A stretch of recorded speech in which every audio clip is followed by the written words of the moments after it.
అనకాపల్లి జిల్లా ఎస్ రాయవరం మండలం ధర్మవరం గ్రామంలో ఇది మంచి ప్రభుత్వం కార్యక్రమం నిర్వహించారు. ఈ కార్యక్రమంకు హోంమంత్రి వంగలపూడి అనిత ముఖ్య అతిథిగా హాజరయ్యారు. ఈ సందర్భంగా ఆమె మాట్లాడుతూ పాయకరావుపేట నియోజకవర్గం ప్రజలు అత్యధిక మెజారిటీతో గెలిపించారన్నారు. ప్రజల ఆశయాలకు అనుగుణంగా పనిచేస్తున్నామని తెలిపారు.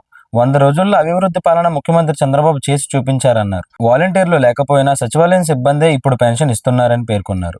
3 నెలలుగా ప్రభుత్వ ఉద్యోగులకు 1వ తేదీకే జీతం వస్తుందని గుర్తు చేశారు. మీ భూమిపై కూడా నాయకులు పెత్తనం చేయాలని చూశారు. ఆ పరిస్థితి లేకుండా ల్యాండ్ టైటిలింగ్ యాక్ట్ను రద్దు చేసిన ఘనత ఈ ప్రభుత్వంకే దక్కుతుందన్నారు. గత 5 సంవత్సరాలు రాజధాని ఏదో తెలియని పరిస్థితిని జగన్మోహన్ రెడ్డి తీసుకువచ్చారన్నారు. జగన్మోహన్ రెడ్డి కేసులు మాఫీ కోసమే ఢిల్లీ వెళ్లారని ఎద్దేవా చేశారు. జగన్మోహన్ రెడ్డి లక్షల కోట్ల రూపాయలు అప్పులు చేశారని చెప్పారు. ఉప ముఖ్యమంత్రి రాష్ట్ర వ్యాప్తంగా గ్రామ సభలు ఏర్పాటు చేసి రికార్డు సృష్టించారని తెలిపారు. అతి త్వరలో మెగా జాబ్ మేళా నిర్వహిస్తామని, యువతకు ఉద్యోగాలు వస్తాయన్నారు. గతంలో ముఖ్యమంత్రి పర్యటన పరదా చాటున ఉండేదని ఎద్దేవా చేశారు. ఫిర్యాదుల బాక్సులు ఏర్పాటు చేస్తున్నాం, తప్పకుండా సమస్యల పరిష్కారం జరుగుతుందని తెలిపారు. గత ప్రభుత్వంలో గంజాయి విపరీతంగా పెరిగిపోయిందన్నారు. ఇప్పుడు గంజాయి నిర్మూలనకు ఈ ప్రభుత్వం పనిచేస్తుందన్నారు. చిన్న పిల్లలు గంజాయి మత్తుకు బానిసలు అవుతున్నారని ఆవేదన వ్యక్తం చేశారు. పాయకరావుపేట నియోజకవర్గంలో గంజాయి, మద్యం, సారా విషయంలో నాయకులు ఫోన్ చేసిన పోలీసులు పట్టించుకోవద్దని ఆదేశించారు. తిరుపతి ప్రసాదంకు ఎంతో ప్రాధాన్యత ఉండేదని, అంత ప్రాధాన్యత కలిగిన తిరుపతి లడ్డు విషయంలో కూడా కల్తీ చేశారంటే ప్రజలు ఒకసారి ఆలోచన చేయాలన్నారు. తిరుపతి వెంకన్న స్వామి కోసం ఎవరు తప్పుగా మాట్లాడినా పుట్టగతులు ఉండవన్నారు.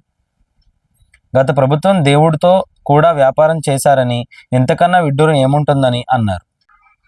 అంతకుముందు పొలం పిలుస్తోంది పోస్టర్ ఆవిష్కరించారు. అనంతరం ఉన్నత రుణాల చెక్ను మహిళలకు అందజేశారు. Reporter Thotaraju, power of people news.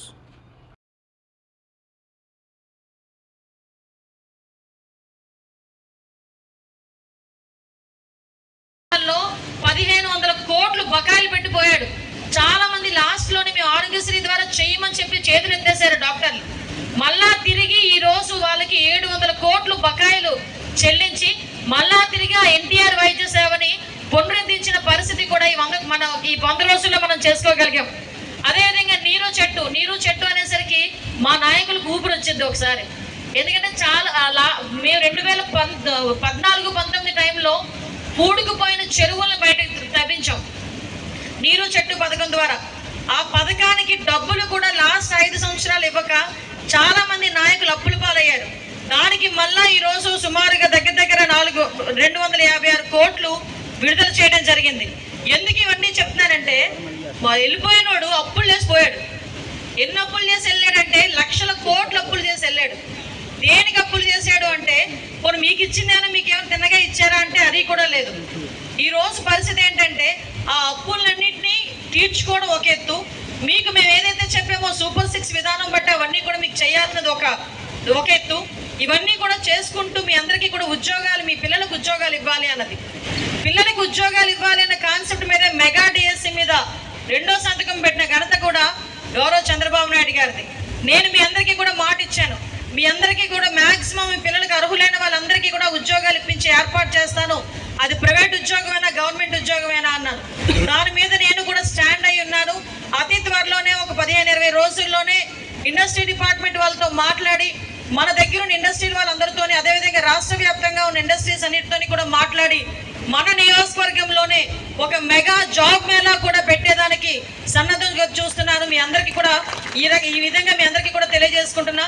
ఎవరైనా అర్హులు కలిగిన వాళ్ళు, డిగ్రీ చేసిన వాళ్ళు కంపల్సరీగా అక్కడికి వచ్చి వాళ్ళు అప్లై చేసుకుని అక్కడే ఉద్యోగ నియామక పత్రాలు కూడా ఇచ్చి ఏర్పాటు చేయడానికి అధికారులందరూ కూడా సన్నద్ధం అవ్వాల్సిందిగా మిమ్మల్ని అందరినీ కూడా కోరుకుంటున్నా.